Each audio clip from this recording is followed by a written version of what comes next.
నమో వాకం bromo నయనరమణీయాయ పదయోః తవాస్మై ద్వంద్వాయ స్ఫుటరుచిరసాలక్తకవతే అసూయత్యత్యంతం యదభిహననాయ స్పృహయతే పశూనామీశానః ప్రమదవనకంకేలితరవే.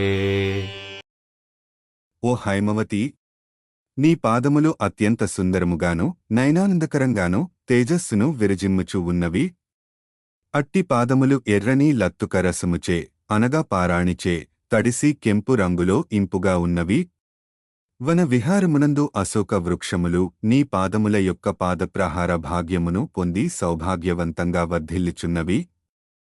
అమ్మవారి అట్టి పాదతాడనము కనీసం ప్రణయ కలహ పరిష్కార సమయంలోనేనను పొందగలుగుదునా అని ఎదురుచూచిన శివునికి అశోక వృక్షములు నిత్యము అనుభవించు అపూర్వమైన నీ పాదతాడన అనుగ్రహమునకు అసూయ కూడా కలుగుచుండునట.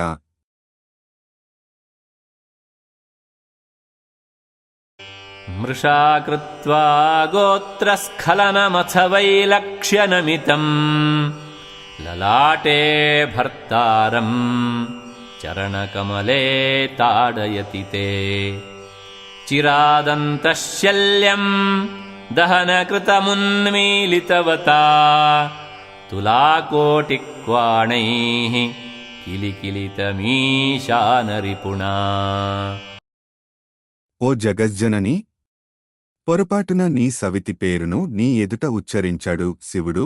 ఆ విధంగా పలికిన తర్వాత ఏమి చేయుటకు తోచుకపోవుటచే నీ ఎదుట తల వంచాడు. ఆ సమయమున నీ యొక్క పాద పద్మము శివుని లలాట ప్రదేశమునకు తగిలినది. శివుని చిరకాల శత్రువు అయిన మన్మధుడు ఆ దృశ్యము చూచి శివునికి తగిన శాస్తి జరిగినది అని సంతోషముతో కిలకిలా నవ్వినట్లు నీ కాలి మంజీరములు ధ్వని చేసినవి అని ఆచార్యులు చమత్కారముగా బాహ్యార్థమును చూపించారు. కాని ఆచార్యులు బోధించే అంతరార్థము అద్భుతమైనది. అమ్మవారు అనగా కుండలిని శక్తి, లలాటభాగం అనగా ఆజ్ఞాచక్రస్థానం, శివుడు అనగా ఉపాసకుడైన జీవునిగా సమన్వయం చేసుకోవాలి. సాధనలో ఉపాసకుని కుండలిని శక్తి ఆజ్ఞాచక్రమునందు అడుగుపెట్టినది కాను లేక ప్రవేశించినదిగా భావన.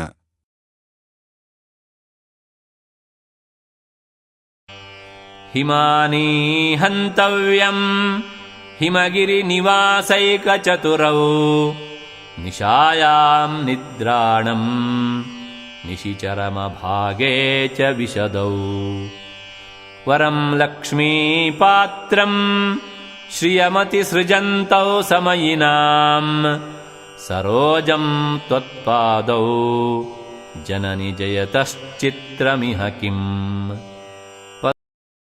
అమ్మా, హిమవత్పర్వతములేందు విహరించినవి ఎన్నడునూ తమ ప్రకాశ వికాసములను కోల్పోనివి, సదాచార సంపన్నులకు సిరులు ఇచ్చినవి అగు నీ పాదాలకు సూర్యకిరణాలకు వికసించి రాత్రులు ముకుళించినవి, పగలు మాత్రమే లక్ష్మీదేవి అధిష్టానముకు అనువైనది అగు తామర పువ్వులకు సామ్యము లేదు.